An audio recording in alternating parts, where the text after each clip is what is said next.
Hello everyone, my name is Where You Really Don't Care What My Name Is, and this is my review for the Mighty Morphin Power Rangers the movie.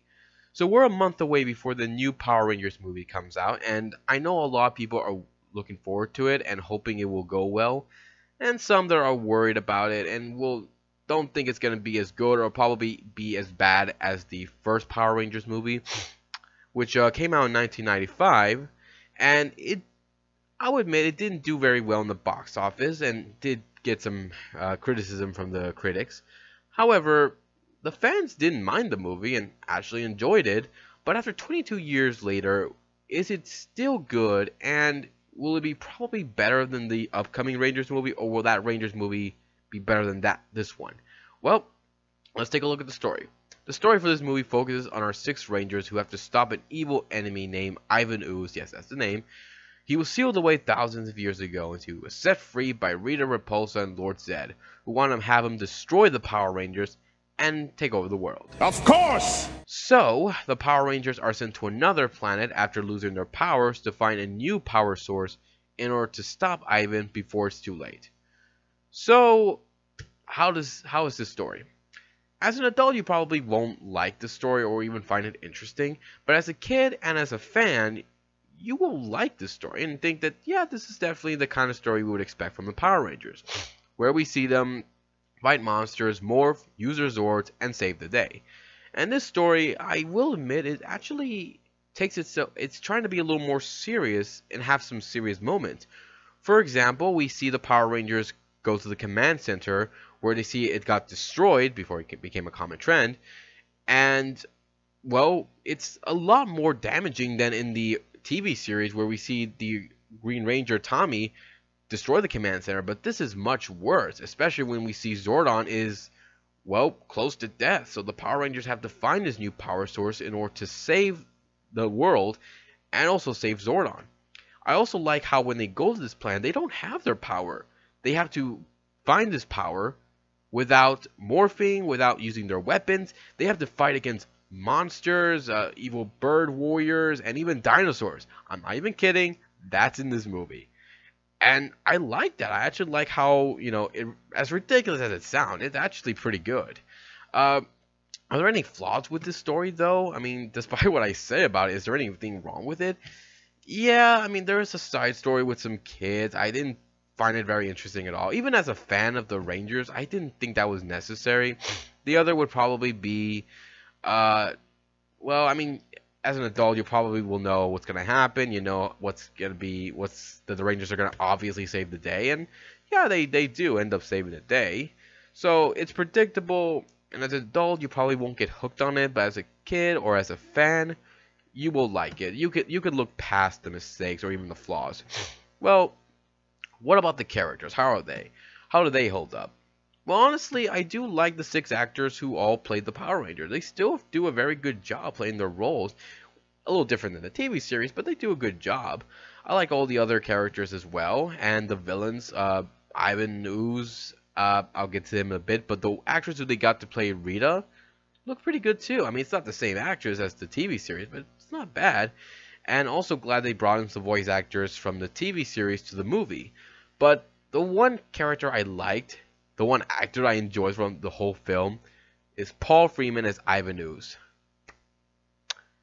Where do I start?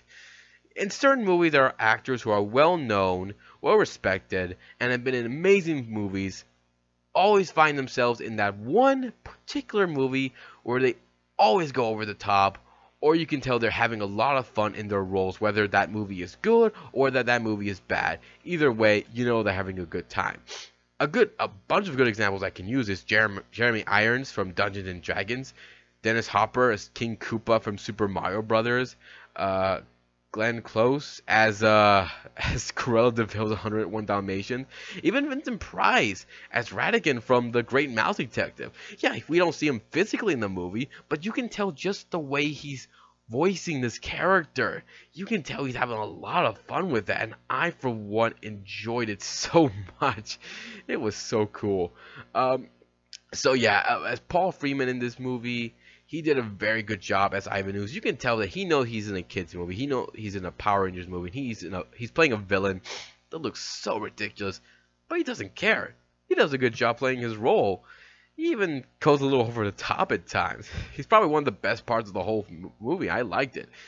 Now, my only flaw with the characters is this kid named Fred, who's the main character in his little side story.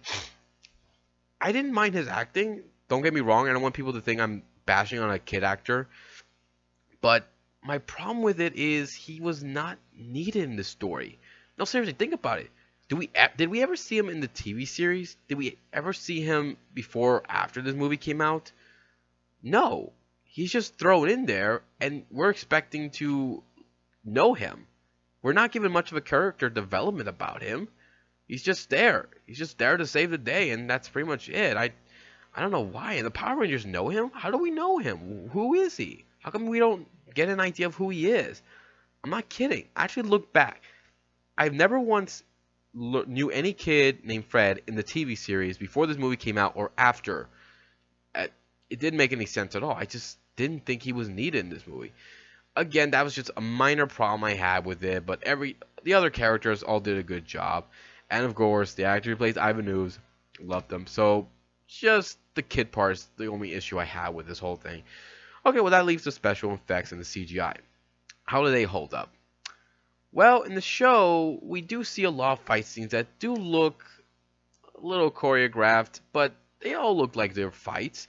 While in the movie, they look very ridiculous. I mean, yeah, you can tell there was a lot of stuff going on in the fights that don't look very good. That look like you can tell a lot of stuntmen were involved in this, and it looks like there isn't a lot of fighting going on. It's just a lot of crazy stunts going on. It's not that good at all. There's a scene where the White Ranger jumps off a platform, glides down, starts kicking the guy in the chest while in midair, and causes the guy to explode. I mean, I thought that looked pretty stupid. I mean, yeah, in the TV series we see him do that again, but not to that extent. So yeah, I felt that the fight scenes looked very fake in the movie, which is actually didn't think that was possible to do. Okay, well, what about the suits? How are they? I didn't mind the suit at first, but after a while, like, you could tell they don't look very comfortable. They look like kind of dumb in some ways, especially when you're supposed to have like the belt in the chest and everything. Like, it looks kind of weird. I actually spoke to Karen Ashley when she came down for a convention.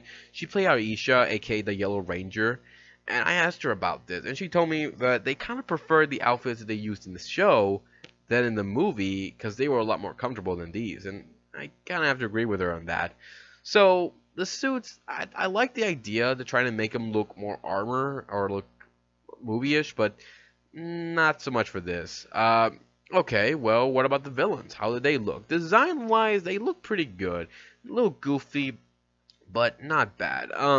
What about the CGI for the swords? How did they look? Well, if you thought these special effects for some of the other movies of the 90s looked ridiculous, this is where it gets even worse. I mean, the Zords look so fake. The Megazord looks so stupid. And when Ivan Ooze fuses with his robots, one of the robots, and becomes Mecha, it's so... Thank God the guy kept me entertained, because I probably would have just walked down and said that was freaking stupid. So yeah, the CGI looks very terrible. It looks very bad. But despite all of that, I will say the movie is still good even 22 years later. I mean, it's a good guilty pleasure film, and if you're a fan of the Power Rangers, yeah, it's still good. It probably won't be better than this upcoming movie, but it's still not bad. So yeah, despite its flaws, I didn't mind it. I thought it looked pretty good. So even 22 years later, this movie still holds up. So I do recommend it. If you're a fan of the Power Rangers, I do recommend checking it out. Not terrible though. Alright, well that's it everybody. If you have a different opinion about this film, leave some comments below. Let me know what you think. Hit the subscribe button, check out my Facebook page, and I will be here next time, guys, to give you more love and more entertainment. Take care. See you next time.